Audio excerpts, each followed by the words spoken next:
2/3 of borrowing is a legitimate concern. So you can't just take that target and okay. I can't resist saying something about, I'll come to the defense point, very serious point. I've had to quickly look at it. Thank you, Vika. I had no idea. Yesterday night somebody mumbled something that wasn't intention. So on the point of exports, I also want to submit something. When China is making your Ganesha idols, what are you talking about? My whole life people have said we will export, we will export. We've never exported as far as I know. We did in a couple of instances.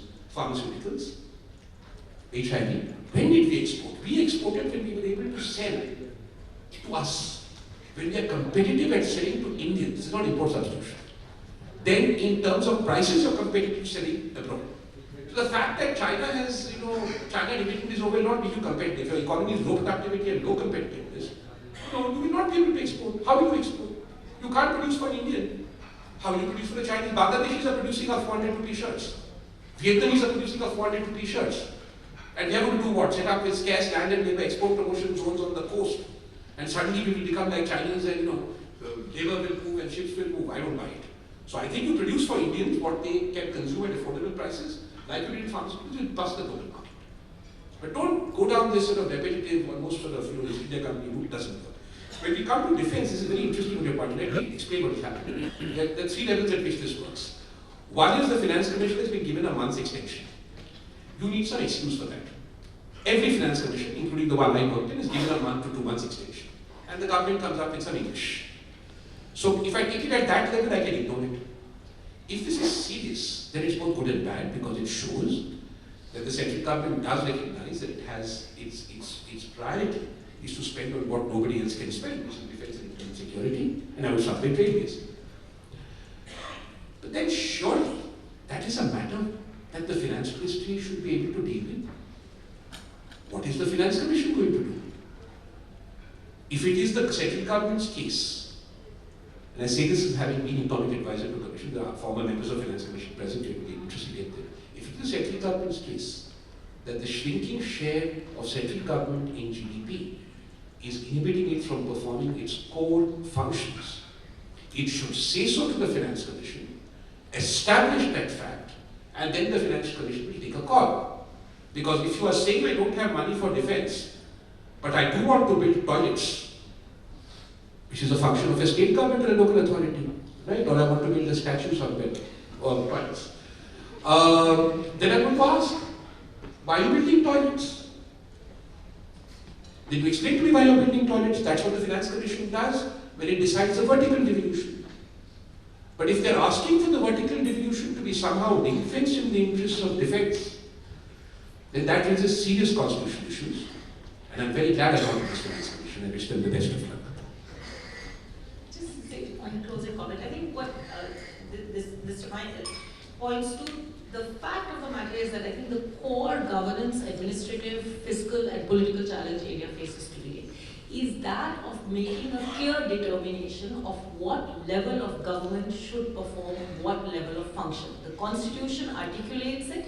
Fiscally and administratively, and politically, most importantly, this has been upturned consistently for the last 30 years and more, and increasingly in the last 5 years. And I think technology enables this in significant ways. There has been a movement to pull back. There is also a logic now for some things to become one nation. So there is a logic for GST, there is a logic for agricultural markets, for a national agricultural market. All of that throws, I think, open this very critical question of what is the role of the central government, what is the role of the state government, and the one tier of governance that never comes up in any conversation, doesn't even have a budget, is the local governments, which never gets discussed. And so, and in the context of a political culture across all political parties, across all states, and across consistently across national governments, which is increasingly centralized, what does that do? I think that that's where the future of India is going to ultimately rest. Does the audience have patience for one more round of questions, or should we ask for closing comments from our panelists?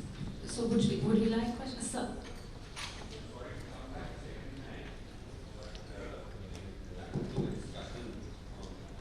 Borrowing.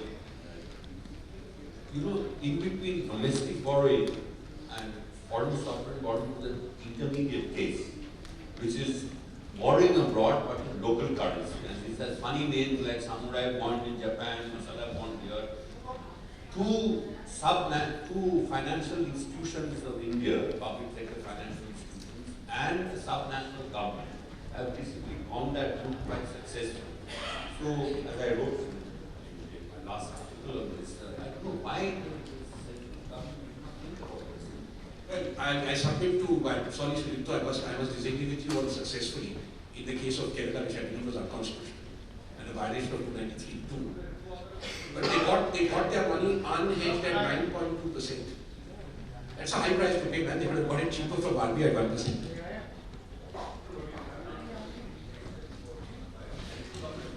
I don't know. That's what Raghunath said. That's what I'm saying. I don't know what this fascination, other than there's hopefully no correlation between merchant banking fees and central government intent. But that correlation is not there. Fail to see for the life of me what reason there is. We now move to closing comments. Panelists also constrained to time. Yeah, the discussion can be taken offline over lunch. So, Ratin, do you want to make closing comments? Start. I think we have to acknowledge, at least the public of India and the government will not, that we are going through a silent fiscal crisis. And that has several undesirable dimensions. One on intergovernmental finances, third on inexplicable decisions to bond sovereign, second.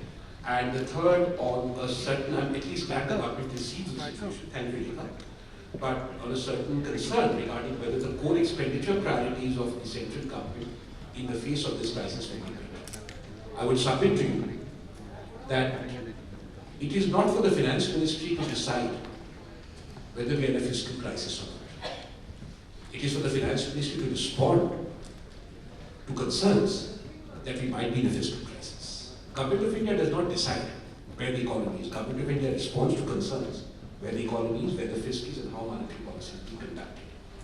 So the attempt to either be silent or to arrogate to oneself the right not to debate or respond to serious matters like this, I think strikes at the very spirit of both good governance and good democracy. I would therefore hope that the government of India responds, give in to people who are speaking in public fora such as this, in general terms, in a far more effective way than I'm afraid it has done so far. It is not wise to be dismissive about numbers. One may challenge them, one may contest them, one may rubbish them. But to dismiss is to be ostrich-like.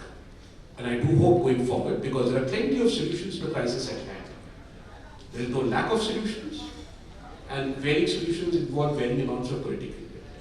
Second thing I want to say is that I think it's important to have a national debate on whether a compensatory state is the way forward.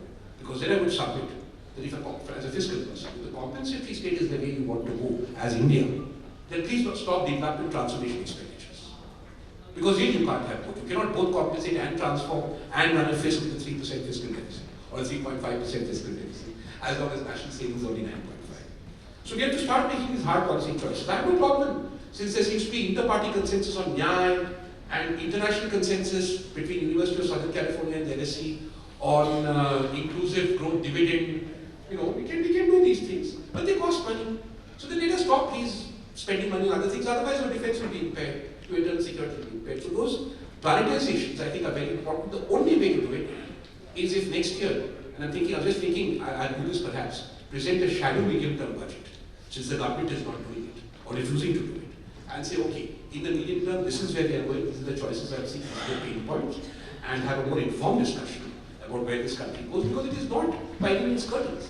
There are solutions, but continued inaction will narrow and further narrow the windows we have to find those solutions. If I've spent 25 years studying the macro fiscal policies of other countries, is one lesson I've learned. And I do not want my country to be there. Thank you. Dr. Shah, your closing comments? I'll be brief. I think the situation we face today is really, to my mind, a kind of a turning point.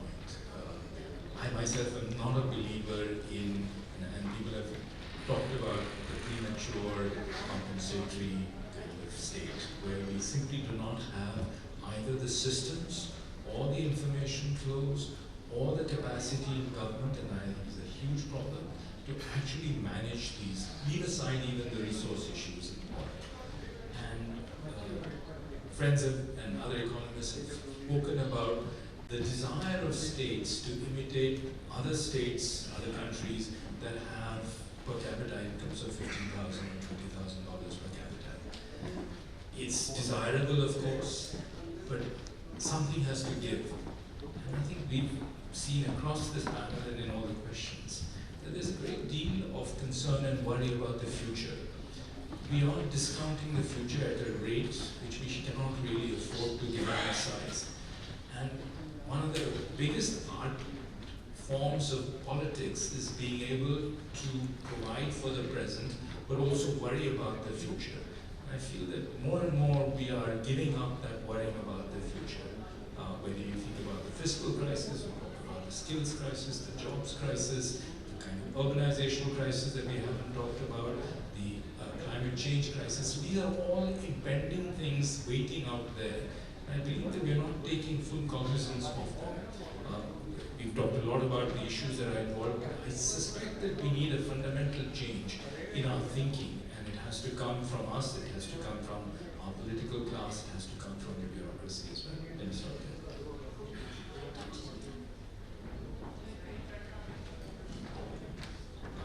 Yeah, sure. Well, I have, thanks to Nika and Ratin, I did want to come back to this point, as Ratin said. What is the sort of medium term, not for our fiscal stance, but medium term stance towards your sort of openness or exports? So what role are exports going to play in our economy? Do we have a clear vision? And if one takes the view that, look, it's impossible to be competitive with, let's say, Vietnam, or impossible to be competitive with China, then, I mean, there will be a particular view of the economy that will emerge. We recognize that our sort of land labor, etc., costs of doing business are so high. But that worries me in the sense that in order to sort of protect our domestic market, are we going to ratchet up the sort of protectionism that we see in the past? Is that what we're going to ratchet up? And if we are going to do that, then we should say clearly that India is headed that way. We're going to use our domestic market to sort of, our domestic production is going to largely sort of serve the domestic market. If not, then we have to seriously look at how we're going to address the challenge of exports and globalization. And if one, Ratin, if one does the sort of deconstruction of our exports and imports with China, actually consumer goods from China are a very small percentage of our total imports from China. We're actually $40 billion are components, as I said, electronic components. So our trade with China has a structural problem, but it's not, I think it goes beyond the Ganesha story, really. It's not consumer goods. And we are adding significant value to the imports. Now the question is, can we produce those in India? And we have begun to do those. Unfortunately, what we're producing in India are not semiconductor chips or printed circuit boards, but what we're producing in India today are battery packs and leads and earphones. But hopefully over time, we'll be able to move up the value chain. But we should have a clear understanding of what role foreign trade and exports are going to play. And let me also make a point here about services. We keep saying that we are competitive in services. We are competitive in about 2% of the world's services. We are not competitive in services. We are, if you take a very narrow view of the world, we become competitive in services. We're actually not. More for, computer professionals, that's what we are competitive. But business services, insurance services, banking services, a whole host of other services, we are not competitive. So we have to really recognize what role exports are going to play, or foreign trade is going to play in our economy. And I think the economic survey of 2017-18 had begun to do that. This survey also attempts to do that. I think we should have a clear view and then stick to that. Just like, as Rathin said, you have a medium-term fiscal policy stance and you stick to that. Unfortunately, it binds you. And therefore, in exports, if you also have, or for trade, if you have a view and it binds you, then the discretionary changes in your foreign trade policy cannot happen. So we should, I think, go towards a role for foreign trade. The second point that I want to make, Nishan brought up, Santosh is here, I had seen him here, but I think, there he is, Santosh is here.